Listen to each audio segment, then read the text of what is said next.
Theme Park Tycoon 2. Once upon a time, I made myself a park called Sawdust Gulch and had fun with it, until one day, I abandoned it.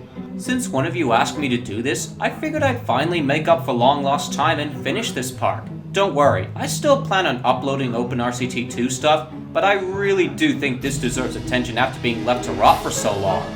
So, let's get into it and see if I remember everything. Well, here we are. Loading assets. Man, I've forgotten what everything is like in this game. I've probably forgotten how everything works, so please excuse me if I look like a bumbling idiot when going about everything. Alright, it's about to start. Waiting for server and holy crap, 700 days. Am I really that neglectful? Also, Gulch is tagged because Roblox filtering system is garbage. Okay, my park is loading. This may take a while because last time I saw it, it was big.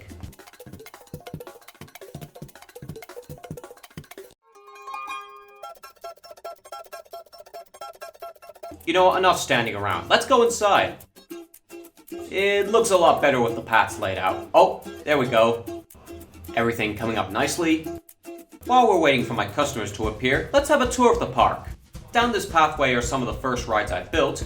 This hut here is a Space Rings ride, whenever that decides to generate. And there we go. Let's have a close look at it, and it's still missing the rings though, of course. Hi there, hot dog salesperson. Long time no see. And there's the bathroom, which this park needs a lot more of. And the popcorn vendor still wearing the bucket on his head. Ah, there they are. The park was starting to feel desolate without anyone. And here's my small vintage car ride, which if I remember correctly, I named it after a pre-made design from Roller Coaster Tycoon 2 of the same ride type. And going up this queue line, you'll see at the top of this building is a Ferris wheel. Pretty classy, I'd say. And further up north of the park, I'll do a 270, an Enterprise ride. That's pretty cool. And you know what, this might take a while, so I'm probably gonna cut some footage to save time. Here's some trash. I wonder if the animation is still the same. Yep, you still wipe your face on the pavement. I love it. Here's the park's transit system. It has 3 stations, and this one currently lacks a building. I'll get around to that soon.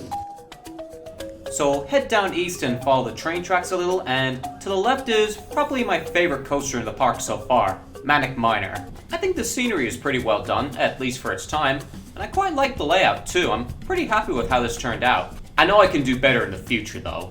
And going over this bridge, we have the splash boats, or log flume, whatever it really is. I believe this is the ride I started using terrain blocks with. You can see in the floors of the buildings there. Concrete. This ride has so far my biggest constructions when it comes to scenery. They're pretty big. Oh, by the way, I didn't notice that there. Daily bonus? Oh, $1,750. Whoop-de-doo.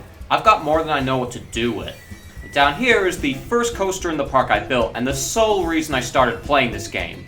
It's a phased turbine coaster that I built for the innovation event that was held a long time ago, just to get one of the items. Can't remember what the item was, and I quite frankly don't care now. But I will admit, the innovation event is what got me into this game, and I hardly regret it. Here's another station of the small railway system, and up here is one of the newer coasters in the park, and one of the larger ones I might add, Tornado. This was, I believe, the first coaster in the park I made with an inversion, unless I built Eagle Eye first over there. Scenery is pretty so-so for the most part, but overall, pretty cool for the time, and it's got decent ratings too. This here's the newest coaster in the park. It doesn't have much scenery around the rest of the ride, but I will get around to that once the park's back in business and stuff. And here's Eagle Eye, which I pointed out earlier. It currently has the highest excitement rating in the park, just under 7. It's also the only coaster in the park so far that goes underneath terrain. And over there is the 3rd station of the railway. It doesn't have much scenery, but I think it's fine the way it is. And here's this park's dark ride. A pretty fitting name, I might add. This was the last thing I built before I stopped playing, if my memory serves me correct. And as you can see, I probably took the dark aspect a bit too seriously. But I think it works. There was quite a decent amount of spooky scenery to work with. And once we go down this ramp, we're at the other way in and out. Finally. Ooh, that's quite a lighting effect there. And that's about it for the park tour, so I might as well discuss the plans. Let's start with the obvious. I've got a lot more land to work with, you can see right there. It's just 1/3 remaining. I can probably fit a few coasters in there, including a really big one. This park can definitely use one of those. About half of the middle third is unfinished, so if I expand the area to its maximum size, it will probably give me a good idea of what I'd want to do with the rest of the land. Because I definitely had plans of buying the rest of the land before I stopped playing, but unfortunately I never did because they're locked behind a game pass. Though it's not terribly expensive, 498 Robux, I've paid more for less. I'll get around to buying it next time I think about it, but for now, I'm gonna tie up some loose ends.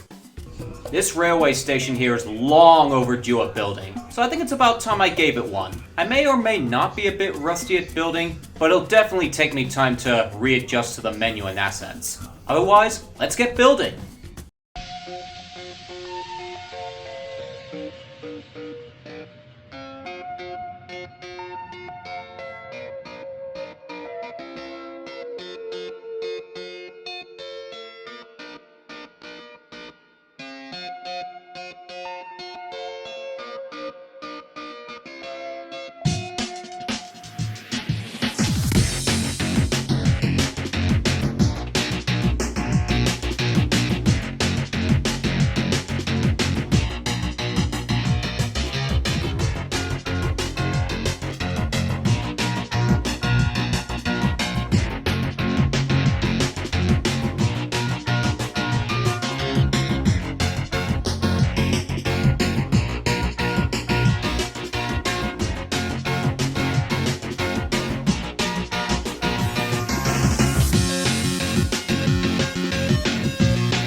go. Not bad for our first time back, I would think. It's definitely a good way for me to loosen up for the upcoming builds I'm going to be doing when I expand the park. But I think that's enough done for the first episode, so we'll see what's in store next time. Also, today happens to be my birthday. As of today, I am now 19 years old. Time sure does fly when you're having fun. So yeah, I hope you've enjoyed my return to this place, and hopefully I'll build some neat stuff next. So until then, Baneworth out.